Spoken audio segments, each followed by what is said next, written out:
සූර්යයා කියලා හඳුන්වන්නේ තවත් එක තාරකාවක්. ප්‍රයාසයේ තියෙන තාරකාවක් වගේමයි. හැබැයි සූර්යයා බොහොම ළඟින් පිටලා තියෙන නිසා අපිට බොහොම විශාලව පේනවා. ඒ වගේම අපිට මේ සූර්යයාගෙන් නිකුත් වෙන හිරු එළිය ඒ වගේම උණුසුම දැනෙනවා.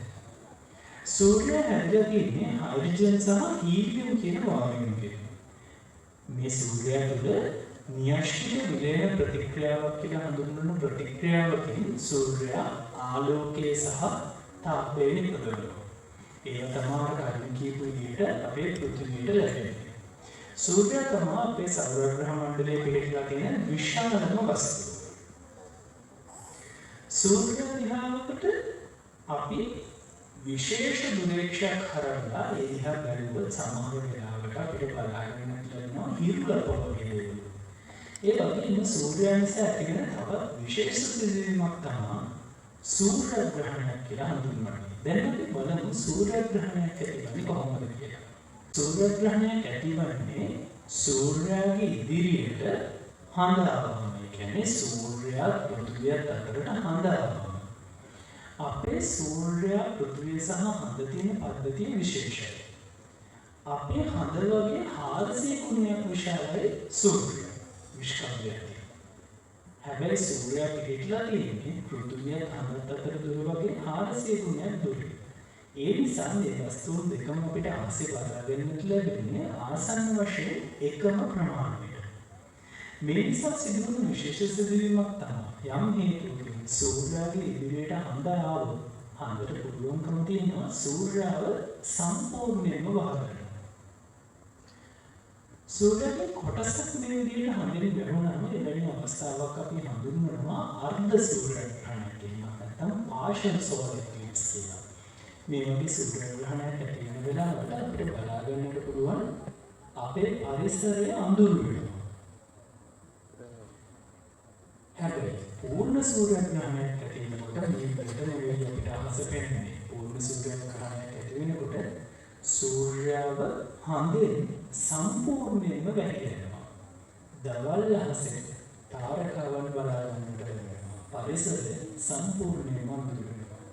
මේ විදිහට පූර්ණ සූර්ය ග්‍රහණයක් වෙලාවක අහස බලා ගන්නට ලැබෙනවා. හැබැයි පූර්ණ සූර්ය ග්‍රහණයක් ලොකු වෙලාවක් පවතින්නේ නැහැ. උපරිමෝෂයෙන් විනාඩි 8ක් වගේ කාලයක් තමයි පූර්ණ සූර්ය ග්‍රහණයක් පවතින්නේ. ක්‍රමයෙන් හඳ සූර්යාගේ ඉදිරියෙන් ඉවත් වෙලා යනකොට නැවතත් අපිට අර්ධ සූර්ය ග්‍රහණයක් බලා ගන්න අපිට නැද බලා ගන්නට පුළුවන් අපේ සූර්යයා. සූර්යයා ගැන තමයි අපි කලින් කතා කරේ. අපේ සෞර ග්‍රහ මණ්ඩලයේ තියෙන එකම තාරකාව. හයිඩ්‍රජන් සහ හීලියම් වලින් තමයි මේ හැදිලා තියෙන්නේ. සූර්යයා කිට්ටුවෙන්ම පිටලා තියෙන ග්‍රහ ලෝකේ තමයි මේ ඔබලකේ. මේ තමයි බුධ ග්‍රහ ලෝකය. බුධ planet Mercury. බුධ ග්‍රහ ලෝකයේ ඝන ග්‍රහ ලෝකය. මේ හැදිලා තියෙන්නේ පාෂාණ වගේ ද්‍රව්‍ය වලින්. ඊළඟට අපිට බලා ගන්නට පුළුවන් සිකුරු ග්‍රහ ලෝකය. සිකුරු ග්‍රහ ලෝකයේ ප්‍රමාණයෙන් අපේ පෘථිවියට ආසන්න වශයෙන් සමානයි. ඒ නිසා පෘථිවිය සහෝදරිය කියලා සැලකනවා. හැබැයි මේ ග්‍රහ ලෝකයේ මතුපිට තියෙන ස්වභාවය පෘථිවියට වඩා බෙහෙවින්ම වෙනස්. මෙහි තියෙන විශේෂ සහිත වායු. ඒ නිසා අපි වගේ ජීවීන්ට මේ ග්‍රහ ලෝකයේ මතුපිට ජීවත් වෙන්න හැකියාවක් ලැබෙන්නේ නැහැ. ඊළඟට තියෙන ග්‍රහ ලෝකය තමයි පෘථිවිය. පෘථිවිය අපි වාසය කරන ග්‍රහ ලෝකය. අපේ නිවහන තමයි පෘථිවිය. පෘථිවියේ 4/3 විතර වතුරෙන් යට වෙලා තියෙන මුහුදු ප්‍රදේශය. ඒ වගේම අනෙක් ප්‍රදේශ ගොඩබිම් විදිහට තියෙනවා. මේ ගොඩබිම් සහ සාගර ප්‍රදේශවල තමයි අපි වගේ ජීවීන් වාසය කරන්නේ. ඊළඟට තියෙන ග්‍රහ ලෝකය තමයි අංගහරු. අංගහරු ග්‍රහ ලෝකයේ පෘථිවියට වඩා තරමක් කුඩයි.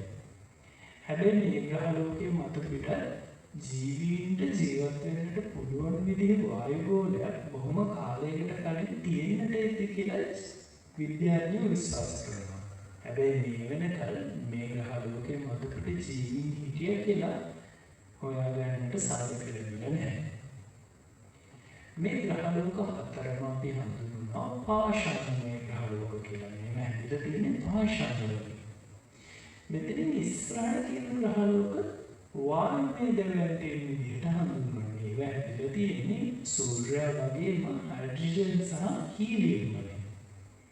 වායුමය ද්‍රවයන් තියෙන අතරේ පළවෙනිම ග්‍රහලෝකය තමයි බ්‍රහස්පති ග්‍රහලෝකය.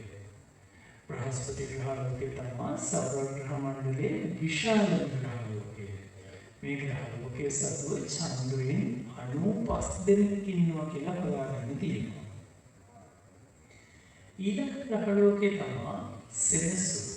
සෙනසුරු ග්‍රහලෝකයේ සතුව චන්ද්‍රයන් 146 දෙනෙක් ඉන්නවා කියලා දැනට හොයාගෙන තියෙනවා.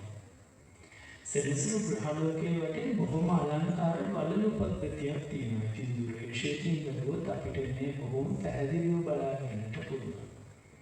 මීළඟට තියෙන සහ සෞර ග්‍රහ මණ්ඩලයේ ඈතින්ම තියෙන ග්‍රහලෝක තමයි යුරේනස් සහ නෙප්චූන් කියලා හඳුන්වන්නේ.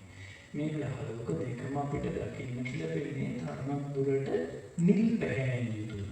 මේ විදිහට නිල් පැහැයෙන් මේ ග්‍රහලෝක පෙනෙන්නේ මේ ග්‍රහලෝකවල වායු ගුණය තියෙනවා මීතේන් කියන වායුව.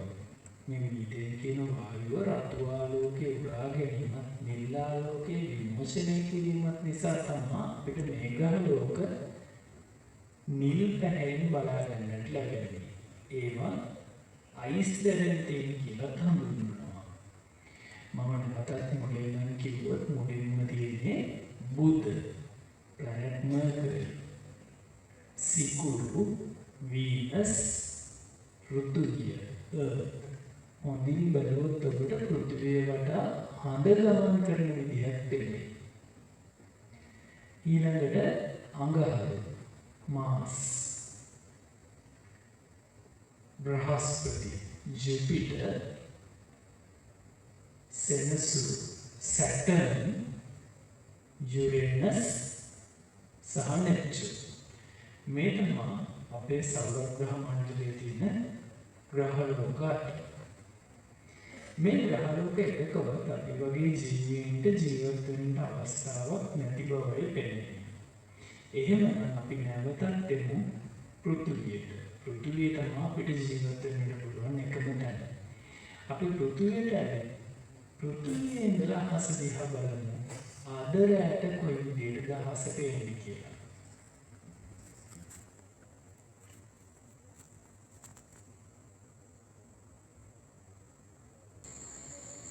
ග්‍රහලෝකාගාරයේ තියෙන විශේෂම උපකරණය තමයි මේ ග්‍රහලෝකාගාරයේ මැද තියෙන ප්‍රක්ෂේපණය යන්ත්‍රය.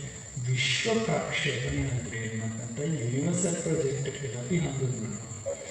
මේ ප්‍රක්ෂේපණ යන්ත්‍රය භාවිත කරලා අපිට හැකියාව තියෙනවා ලෝකයේ ඕනෑම රටකට ඕනෑම දිනයක පෙනෙන ආකාරයට අහස කෘත්‍රිමව නිර්මාණය කරන්නට.